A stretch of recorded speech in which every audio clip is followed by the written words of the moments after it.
Bienvenidos a DNews. Somos Latinoamérica. Soy Magali Schwartzman desde Buenos Aires, Argentina, y estas son las principales noticias. Guerra de Ucrania. Biden y Putin recrudecen la tensión entre Occidente y Oriente. Putin apeló a la unidad de los rusos y orgullo por el país y rindió homenaje a los militares rusos desplegados en Ucrania. Joe Biden cargó contra la decisión de Rusia de suspender el acuerdo de desarme nuclear de ambos países.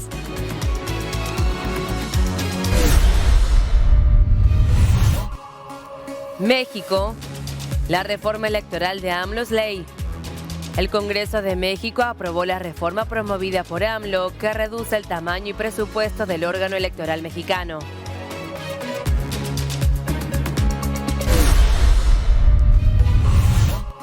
Nicaragua. Ya son 4 países los que ofrecen nacionalidad a los apátridas. Colombia y México se sumaron a las iniciativas de Argentina, Chile y España para ofrecer a las personas desterradas del país las nacionalidades a aquellas personas que fueron despojadas.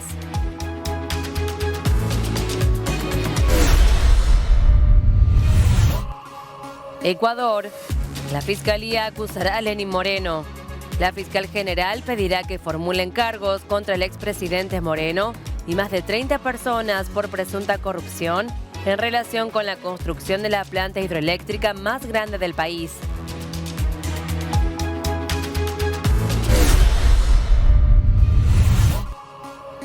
Uruguay. La peor sequía del siglo. El ministro de Ganadería, Agricultura y Pesca, Fernando Matos, consideró que Uruguay no está preparado para enfrentar sequías. Rige la emergencia agropecuaria por la persistente sequía.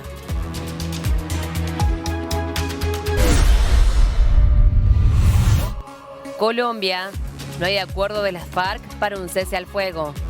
Por el asesinato del soldado Wilber Vargas, el ministro afirmó que las estructuras de las disidencias de las FARC actúan en contravía al cese al fuego.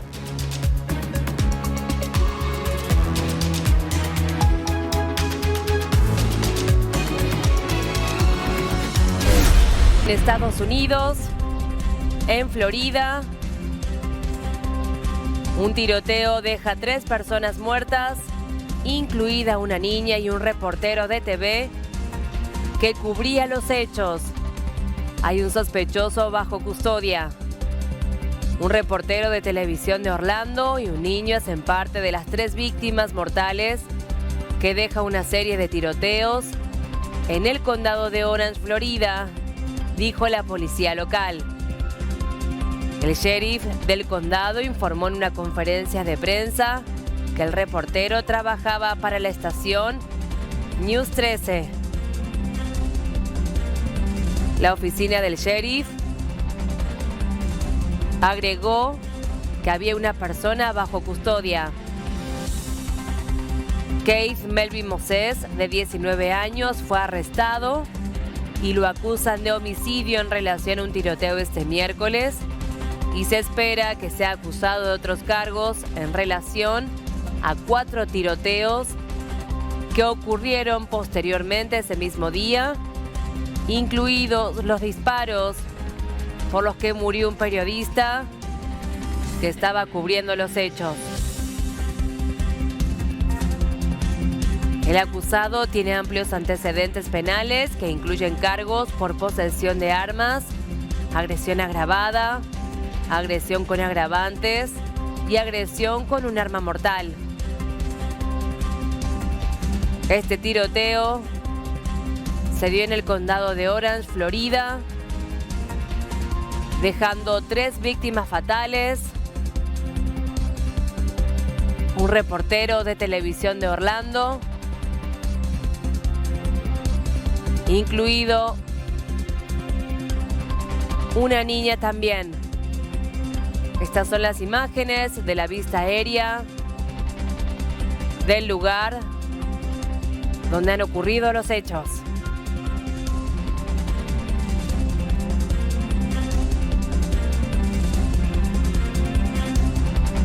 Así arrestaron al sospechoso de 19 años. México.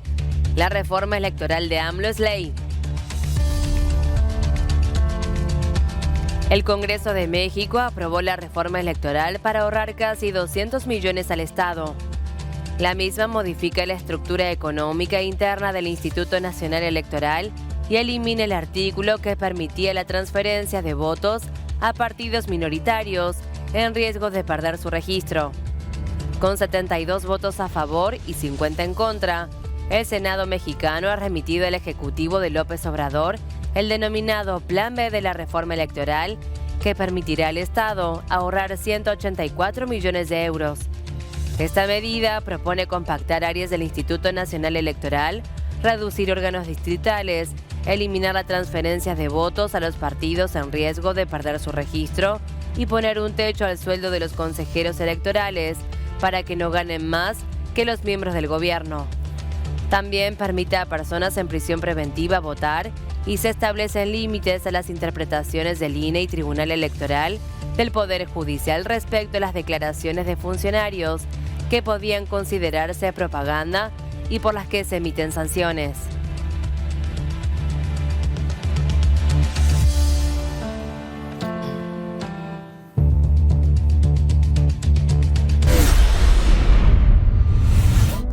Ecuador. La Fiscalía acusará a Lenín Moreno. El Ministerio Público señala al expresidente de Ecuador junto a su familia y a un ex embajador de China por recibir pagos por parte de una empresa china para la construcción de la mayor central hidroeléctrica del país.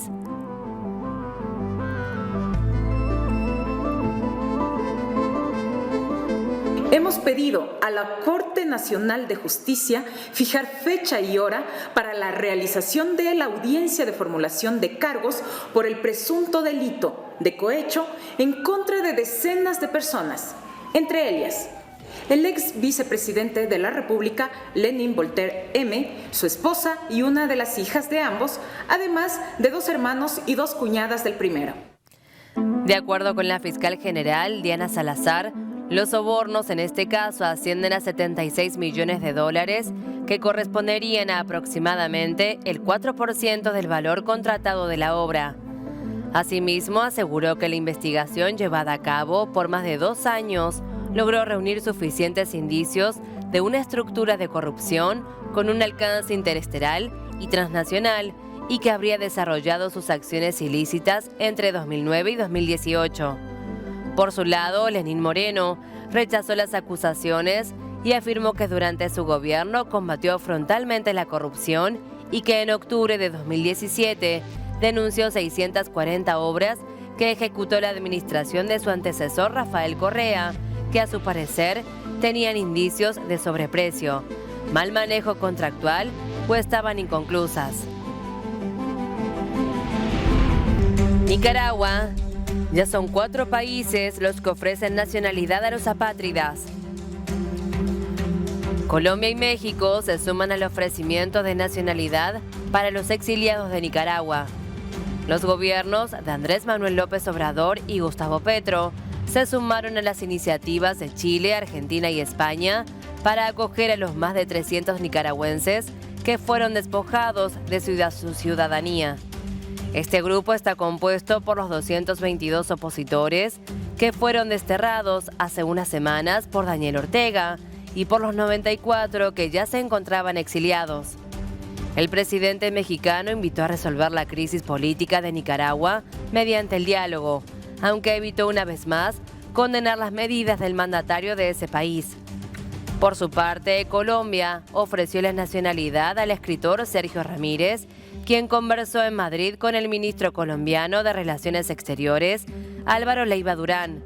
En el encuentro estuvieron presentes el expresidente del gobierno de España, Felipe González, y el exjefe de Estado colombiano, Juan Manuel Santos.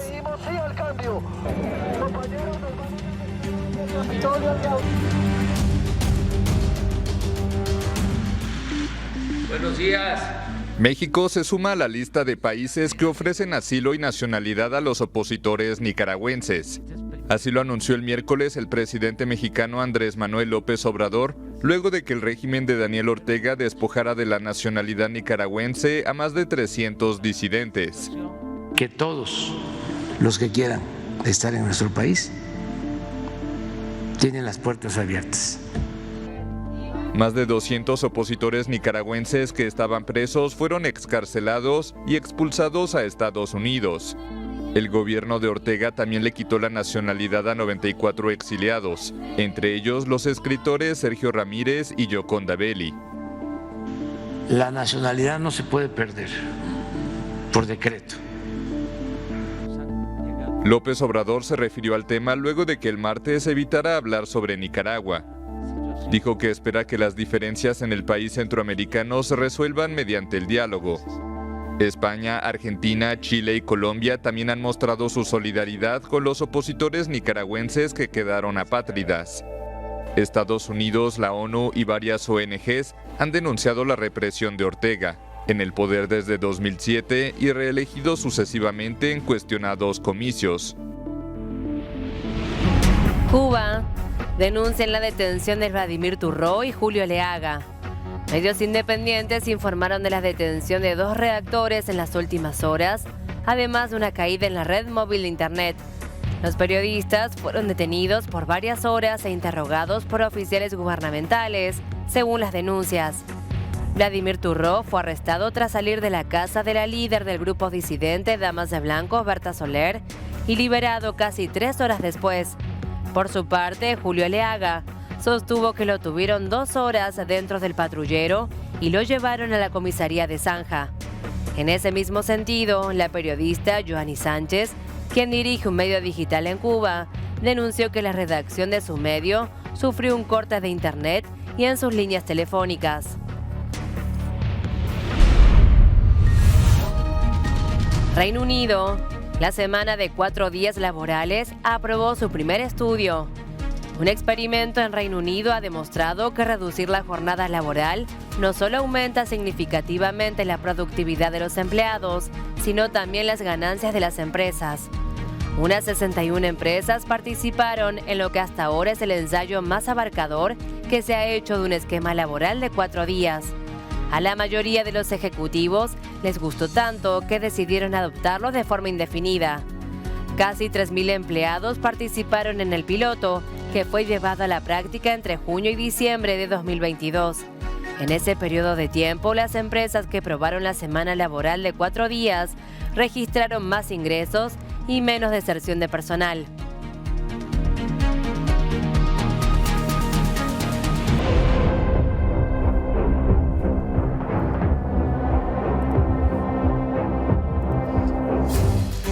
Guerra de Ucrania. Biden y Putin recrudecen la tensión entre Occidente y Oriente. Ministros de Finanzas del G7 discutirán nuevas sanciones a Rusia. Los titulares de dichas carteras intentarán acordar hoy en India un nuevo paquete de sanciones económicas contra el Kremlin en la víspera del primer aniversario de la invasión en Ucrania. El ministro francés Bruno Le Maire abogó por un refuerzo de las sanciones económicas contra Rusia, y la secretaria de Estado adjunta de Estados Unidos, Victoria Nuland, también evocó un nuevo gran paquete de medidas contra Moscú en esta reunión en Bangalore. Por otro lado, Putin apeló a la unidad de los rusos y su orgullo por el país. Hoy los altos mandos me ha dicho que se está luchando en nuestras tierras históricas por nuestro pueblo, expresó el presidente ruso durante su breve discurso de ayer. El mandatario también rindió homenaje a los militares rusos desplegados en Ucrania que luchan con heroísmo, valentía y valor. Rusia está orgullosa de ellos, subrayó Putin, y afirmó que todos los que apoyan al ejército ruso son también, en cierto modo, defensores de la patria. Unas 200.000 personas asistieron en Moscú al mitin y concierto en apoyo a la campaña militar rusa en Ucrania, que se celebró en vísperas del primer aniversario del inicio de la contienda el 24 de febrero. En las gradas, el público agitaba cientos de banderas rusas, mientras que en el escenario proseguían cantos patrióticos y discursos de rusos que han combatido frente a los ucranianos.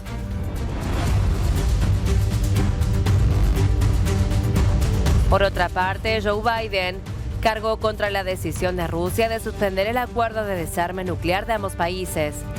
El presidente de Estados Unidos ha calificado como un grave error el anuncio de Vladimir Putin sobre la suspensión de las obligaciones de su país en virtud del Tratado de Desarme Nuclear START 3 o Nuevo START. Por su lado, el mandatario ruso remarcó que Rusia no abandona, sino que solo suspende el cumplimiento del Tratado sobre Reducción de Armamento Estratégico Ofensivo que expira en 2026.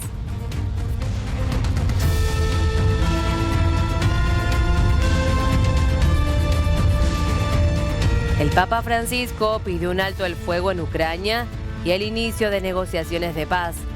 El sumo pontífice comenzó su evocación a la guerra recordando que dentro de 2 días se va a cumplir 1 año del inicio del conflicto. Su discurso en el aula Pablo VI del Vaticano ante varios cientos de personas forma parte de varios pronunciamientos del jefe de la Iglesia pregonando por la paz en la guerra.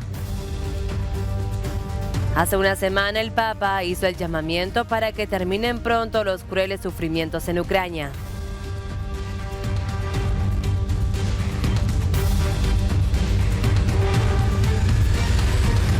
Faccio appello a quanti hanno autorità sulle nazioni. Apelo a todos aquellos que tienen autoridad sobre las naciones para que se comprometan concretamente a poner fin al conflicto, alcanzar un alto al fuego e iniciar negociaciones de paz. Aquella construida sobre los escombros nunca será una verdadera victoria.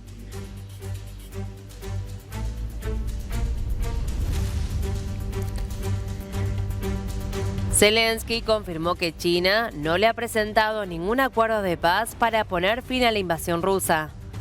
El mandatario ucraniano señaló que tiene conocimiento de que hubo una comunicación informal al respecto, aunque por el momento indicó que no ha leído ningún documento oficial por parte del gobierno chino.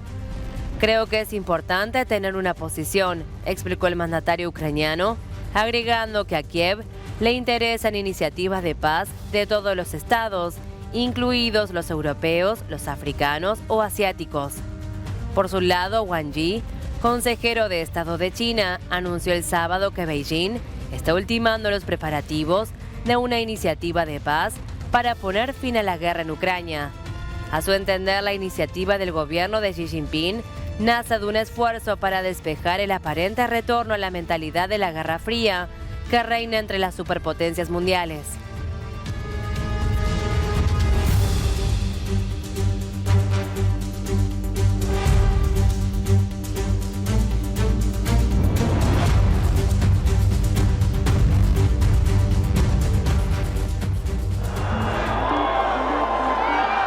A pocos días de que se cumpla 1 año de la invasión rusa a Ucrania, el presidente de Rusia, Vladimir Putin, defendió el miércoles la ofensiva. Las declaraciones del mandatario ocurrieron durante un concierto patriótico en el Estadio Luzhniki de Moscú.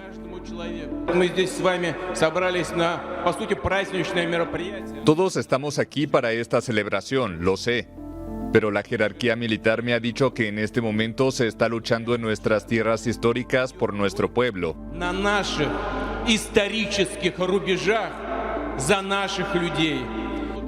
Rusia anexó en 2014 la península de Crimea y al inicio de la guerra en Ucrania proclamó bajo su soberanía territorios de la cuenca minera del Donbass, en el este de Ucrania. Moscú ha experimentado numerosos reveses en el este, que trata de compensar con la toma de la ciudad de Bakhmut, asediada y bombardeada desde hace semanas. Putin apostaba por una guerra rápida, pero se topó con una encarnizada resistencia, respaldada por las entregas de armas y la ayuda financiera a Ucrania de parte de las potencias occidentales. En este sentido, en proteger nuestros intereses, en proteger a nuestro pueblo, en proteger nuestra cultura, lengua, territorio, todo nuestro pueblo somos los defensores de la patria. Me inclino ante todos ustedes. El concierto llamado Gloria a los Defensores de la Patria se realizó a 2 días del primer aniversario de la ofensiva de Rusia contra su vecino Ucrania.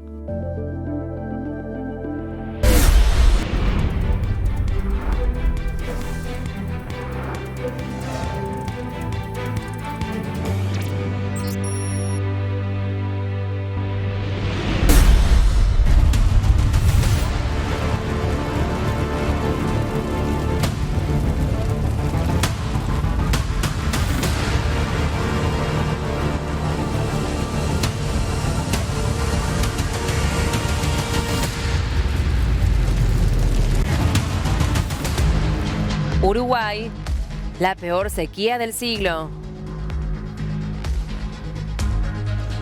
El estudio concluyó que los sistemas productivos basados principalmente en la producción de campo natural permanecerán con déficit forrajero por lo menos hasta la entrada a la próxima primavera. El Instituto Plan Agropecuario señaló que las tasas de crecimiento de los últimos 5 meses se mantienen con valores por debajo del promedio histórico desde octubre de 2022. Tales cifras se acentuaron en los meses de diciembre y enero pasados, con 12 y 42% respectivamente, por debajo de la media. La proyección destacó que para poder compensar estas pérdidas de crecimiento del campo natural, se deberían registrar en los próximos meses los máximos registros históricos. Debido a esto, en Uruguay, rige la emergencia agropecuaria por la persistente sequía.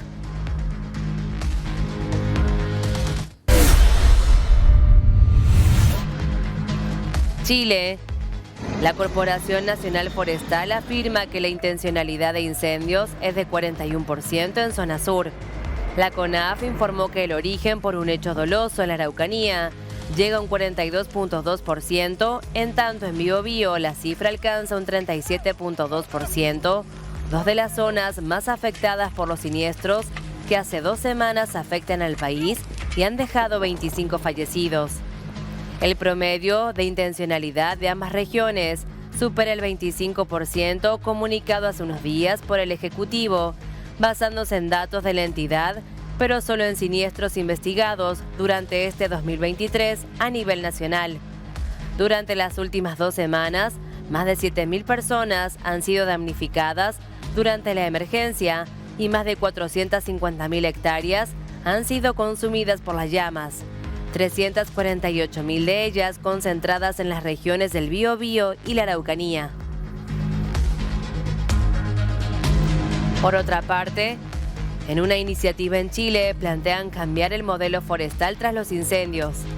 Salvemos a los bosques de los forestales pide al Estado tomar medidas urgentes frente a las industrias que exterminan la naturaleza y contaminan los suelos y las aguas.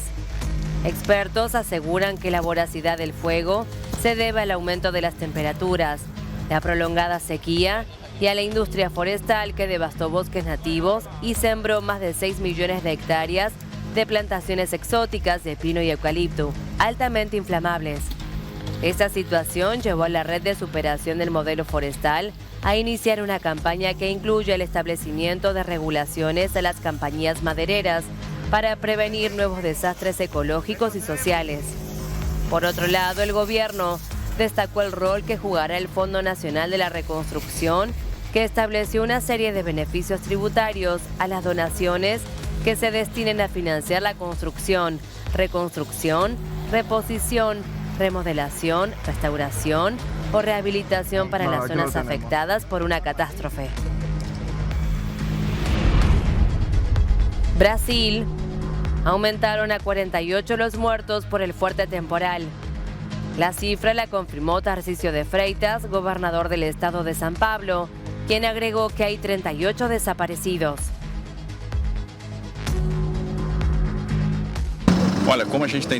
Ahora, como tenemos 38 desaparecidos, no sabemos exactamente a qué número de personas va a llegar. Puede ser que encontremos cuerpos en áreas donde no estamos imaginando hoy. Entonces creemos que debemos llegar a la casa de 76, 80 víctimas. Na casa das 76, 80 vítimas. Más de 680 milímetros de lluvia cayeron en 24 horas en San Sebastián, en lo que fue la mayor cifra de precipitaciones acumuladas en un día en la historia del país.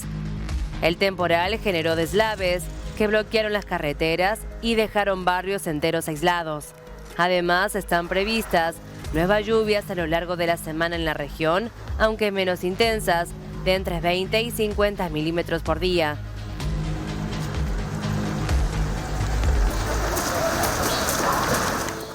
En Brasil buscan cuerpos debajo del barro que arrasó con casas en la localidad de São Sebastião, en el estado de São Paulo. Las viviendas quedaron reducidas a escombros y lodo. El alud dejó una grieta en la mara de la colina y un dolor profundo en la comunidad más damnificada por el temporal del fin de semana, que dejó casi medio centenar de muertos y decenas de desaparecidos. Olha, como a gente tem 38... Ahora, como tenemos 38 desaparecidos, no sabemos exactamente a qué número de personas va a llegar. Puede ser que encontremos cuerpos en áreas donde no estamos imaginando hoy. Entonces creemos que debemos llegar a la casa de 76, 80 víctimas. Chegar na casa das 76, 80 vítimas. Los deslizamientos en este y otros puntos de la costa borraron la carretera y dejaron aislado el municipio de São Sebastião, limitando el acceso a barcos y helicópteros. En las laderas de Vila Saí, bomberos, militares, policías, voluntarios y vecinos buscan a las personas sepultadas por los desprendimientos que arrasaron parcialmente esta urbanización improvisada de unos 3.000 habitantes. Aquí tenías otras casas de moradores. Inclusive aquí en donde estamos era una casa. Todo casas. Aquí había más de 10 casas. Aquí en donde fue encontrada una familia. Madre, hija, nieta y padrastro. Junto a cada montaña de destrozos, familiares y amigos de desaparecidos aguardaban una previsible mala noticia. Buscando desde el primer día. Mi hijo está ahí y mi nuera está ahí. Así encuentra a mi hijo y mi nuera. Voy a continuar, porque va a tener que haber más gente ahí. Perros de la policía rastreaban cadáveres, donde según vecinos había una decena de casas. Según las autoridades, unas 2.500 personas fueron desplazadas de sus hogares. Muchos perdieron sus casas, pero lo que más lastima a los sobrevivientes es haber perdido a sus familiares y amigos.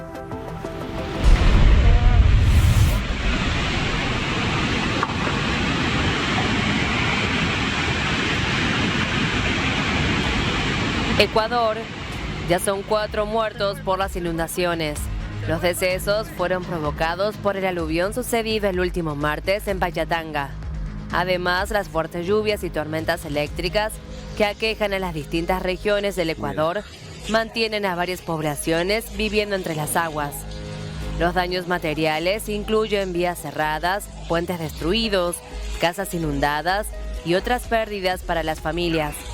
La lluvia que cayó sobre el sector duró alrededor de 12 horas y mantuvo una intensidad que no había sido registrada. El Instituto Nacional de Meteorología e Hidrología esperaba precipitaciones de alrededor de 49.6 milímetros de agua, pero hasta ahora se cuenta el triple, es decir, 154 milímetros.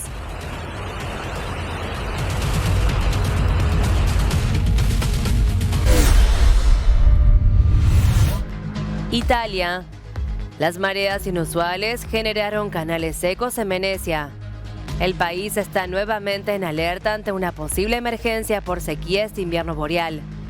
En las últimas semanas, científicos y grupos ambientalistas han expuesto que en la región de los Alpes se registró menos de la mitad de las nevadas usuales, mientras que en la ciudad de los Canales se han dado mareas inusualmente bajas. Este fenómeno ha dificultado la movilidad allí, haciendo imposible que las góndolas, los taxis acuáticos y hasta las ambulancias naveguen por los famosos canales. Esta situación deriva de una serie de acontecimientos como la falta de lluvia, la presencia de un sistema de alta presión, las corrientes marinas y hasta la luna llena. En el norte de Italia se registra un 61% menos del agua que suele tener en esta época del año. Estados Unidos se prepara ante la llegada de poderosas tormentas de nieve. Las nevadas, que pueden alcanzar hasta 60 centímetros, se han registrado desde el litoral oeste hasta la región de los Grandes Lagos e incluso sobre regiones soleadas como las montañas alrededor de Los Ángeles.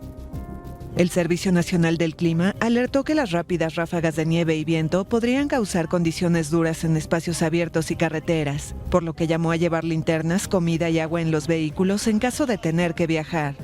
El Departamento de Transporte de Wyoming pidió a los viajeros evitar el estado.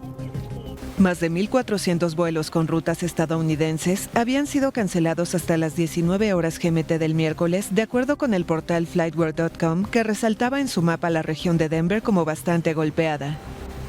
Unas 150,000 edificaciones estaban sin electricidad, de acuerdo con el portal PowerOutage.USA, el grueso de ellas en California, donde los potentes vientos derrumbaban árboles. Los meteorólogos advirtieron que en algunas regiones del norte y el centro del país, los termómetros caerán hasta menos 34 grados Celsius, pero mientras el este registrará un calor inusual. Se pronostican temperaturas de más de 40 grados en el Valle de Ohio y el Atlántico Medio, que abarca Delaware, Maryland, Nueva Jersey, Nueva York y Pensilvania. ¡Uy, Dios! ¡Yo, Marcelo! ¡Uy, Dios mío! Perú. Un pasajero capturó el momento en que un deslizamiento de tierra golpeó una carretera en Ayacucho. El video capturado por Jerry Mora Vilcatoma mostró vehículos estacionados en la carretera, mientras caían rocas que bloqueaban la carretera.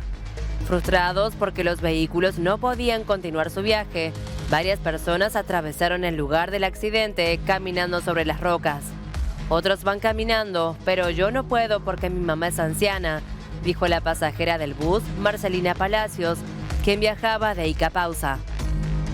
¡Uy, Dios! Colombia. No hay acuerdo de las FARC para un cese al fuego. El ministro de Defensa advirtió que no hay unidad en las disidencias FARC para cumplir el cese al fuego. Por el asesinato del soldado Wilmer Vargas, el ministro afirmó que estructuras de las disidencias de la FARC, como la de Dagoberto Ramos o Jaime Martínez, actúan en contravía al cese al fuego. También agregó que existen mecanismos de veeduría, monitoreo y verificación y que espera que se hagan de manera ágil para esclarecer incidentes como el ataque de las disidencias FARC en Huila, que dejó al soldado muerto. En este sentido, insistió en que todos los incidentes que se han presentado y se presenten en el futuro deben ser tramitados por el mecanismo establecido en el proceso antes de poder considerarse una violación. La Defensoría del Pueblo aseguró ayer que tiene registro de 24 hechos violentos en Colombia entre el 21 de enero y el 17 de febrero. Lo que yo he afirmado es que por los hechos como se han venido presentando, particularmente de estructuras que operan en el occidente del país, parece que no existiera una unidad real y que estas estructuras estuvieran actuando por su cuenta sin acatar un mando central.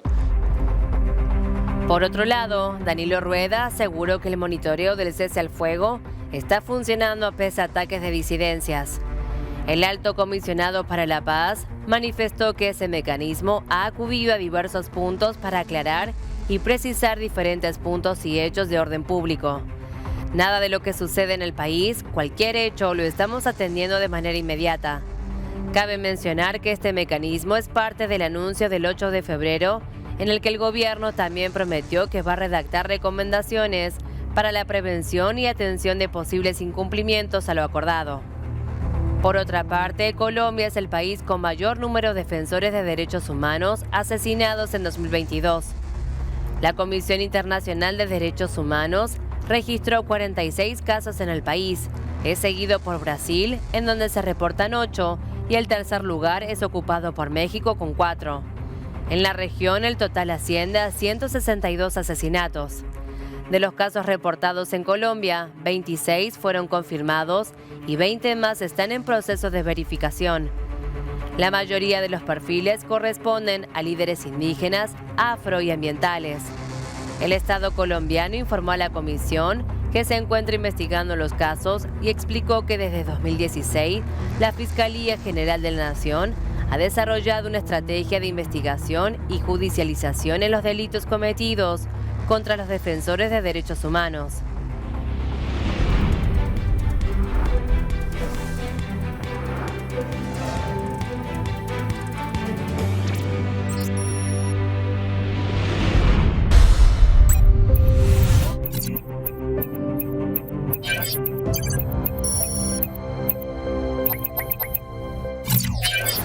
píldora anticonceptiva para hombres. Un estudio en ratones desarrollado por investigadores de Weill Cornell Medicine ha comprobado que un innovador compuesto consigue bloquear las funciones de los espermatozoides de forma temporal.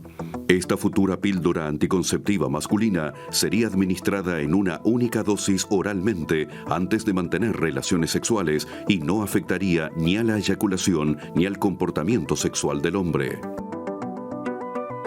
Para comprobar la eficacia del compuesto, los científicos suministraron a ratones machos una dosis.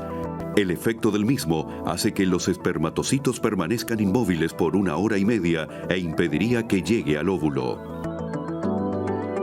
Este inhibidor actúa en un plazo de 30 minutos a 1 hora y al cabo de ciertas horas, las células masculinas volverían a ser funcionales, recuperando su capacidad de procreación. Esta investigación resultó 100% eficaz para evitar la fecundación en las 2 primeras horas después de administrarlo. Su efecto descendió al 91% en las 3 primeras horas. Todavía es necesaria la realización de ensayos clínicos para corroborar la eficacia del fármaco en humanos, pero este estudio abriría una puerta al desarrollo de la primera píldora anticonceptiva masculina de un solo uso. La OMS mantiene su nivel de alerta máxima para el Mpox. El pasado año tuvo un fuerte brote y actualmente la OMS dio su nivel de alerta máxima para la epidemia de viruela del mono, pese a la disminución del número de casos registrados en el mundo. La enfermedad, endémica en algunos países del oeste de África, cambió su nombre a Mpox y se caracteriza por erupciones cutáneas que pueden aparecer en los órganos genitales o en la boca y ser acompañada por fiebre y dolores de garganta. En la mayoría de los casos, los pacientes son hombres que mantienen relaciones sexuales con hombres. En mayo de 2022, las autoridades sanitarias registraron un aumento exponencial de los casos en Europa y Estados Unidos. Desde entonces han disminuido, pero no lo suficiente. A fecha del 14 de febrero, se contabilizó 85.860 casos en 110 países y 93 muertos. Esta enfermedad sigue siendo una emergencia sanitaria mundial.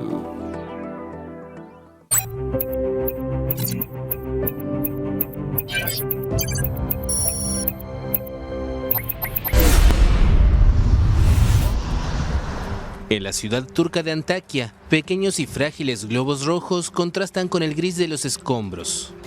Días después del terremoto que azotó el sur del país el 6 de febrero, este hombre comenzó a atarlos en las ruinas, como un último regalo para los niños que perdieron la vida. Como representa el amor, la alegría, elegí el globo rojo. También hay globos de otros colores que representan la alegría. Por supuesto, los niños de aquí no son felices, pero es la primera vez que un globo nos hace llorar, por eso decidí hacerlo. Productor de rosas y fotógrafo, Ogun Severokur se ofreció como voluntario en los días que siguieron al terremoto, primero en su ciudad natal Adana y luego en Antakya, 200 kilómetros más al sur, uno de los lugares más devastados por el desastre. Cuando llegué a Hatay con los equipos de rescate, este fue el primer edificio en el que trabajaron. Por eso elegí este lugar. Aquí había niños, no pudieron ser salvados. Este padre de 2 hijos niega toda intención política e insiste en el lado sentimental de su acción. Desde 2020, con su asociación de los niños del hermano Ogun, ayuda a menores pobres de Turquía, a los que suministra juguetes, alimentos y a veces prótesis o cuidados. Aquí he perdido a mis ángeles, como siempre digo. Y como he perdido a mis ángeles, el sentimiento que me domina es la pena. Aquí distribuyo juguetes a los niños supervivientes y para los otros niños que estaban aquí, este es el último juguete que pude darles.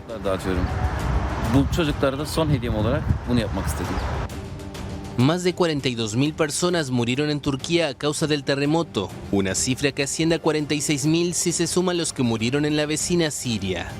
Las autoridades no especificaron cuántos niños perecieron. La ministra de la Familia informó que más de 1.300 de los más de 1.850 niños descubiertos solos después del terremoto fueron entregados a familiares.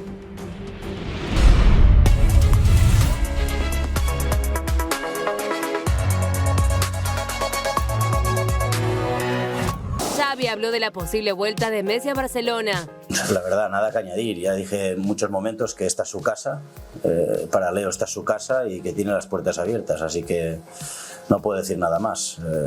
Es un amigo, estamos en contacto permanente, con el Presi hablamos de muchísimas cosas y nada más. A partir de ahí pues dependerá mucho de él, de lo que quiere hacer en su futuro, de lo que encaje para el club también, pero es evidente que esta es su casa. Muscular en el muslo izquierdo que confirmó el conjunto colchonero este miércoles. Tenis. Diego Schwartzman perdió en su debut en el ATP de Río. El serbio Dusan Lajovic sorprendió al eliminar al subcampeón argentino Diego Schwartzman este miércoles en la primera fase del torneo ATP 500 de Río de Janeiro. El balcánico de 32 años avanzó a los octavos de final tras un comienzo muy sólido que incluyó vencer 7 games consecutivos sobre la tierra batida del Jockey Club. Andy Murray y otro triunfo inolvidable. Andy Murray lo hizo de nuevo, ahora eliminó a Alexander Zverev. Otro partidazo del británico para derrotar al teutón 7-6, 2-6 y 7-5 y meterse en cuartos de final del ATP de Doha. Paolo Guerrero marcó su primer gol en Racing por Copa Argentina. Paolo Guerrero, uno de los delanteros de Racing, logró marcar su primer gol en la academia ante San Martín de Formosa por la Copa Argentina y anotó el tercer tanto de equipo de Avellaneda en el partido. Cada vez me voy sintiendo mejor, más cómodo. El gol llegó luego de que a los 43 minutos del segundo tiempo la academia tuvo un tiro libre que ejecutó Matías Rojas y aunque en primera instancia David Correa llegó a sacarla, el peruano aprovechó el rebote y anotó. De esta manera el delantero llegó a su gol 182 en su carrera, de los cuales 39 fueron en la selección de Perú, 3 en el Bayern Múnich, 22 en el Inter de Porto Alegre, 21 en Flamengo, 34 en Corinthians y 51 en Hamburgo de Alemania. Guerrero ya había sumado minutos en Racing ante Tigre por la Liga Profesional 2023, en donde marcó un gol que fue anulado por el árbitro porque le tocó en la mano y contra Arsenal, la fecha pasada, en donde tampoco había podido concretar.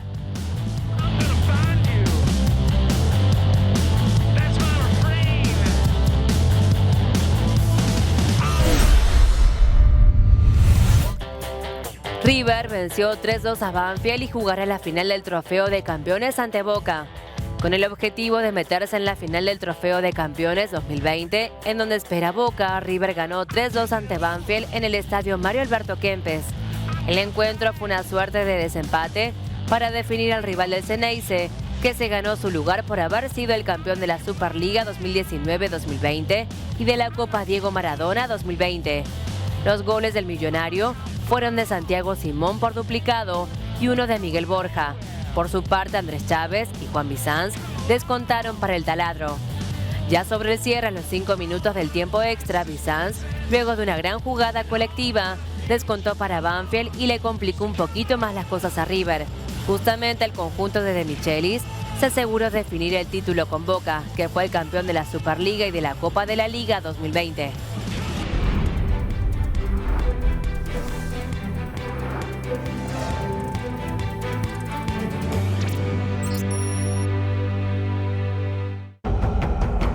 Este viernes,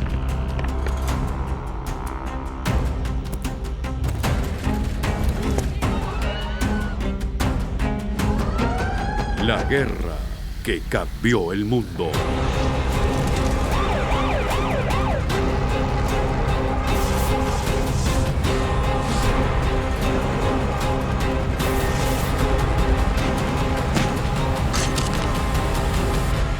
Rusia, Ucrania, un año de la invasión. Somos The News, somos Latino.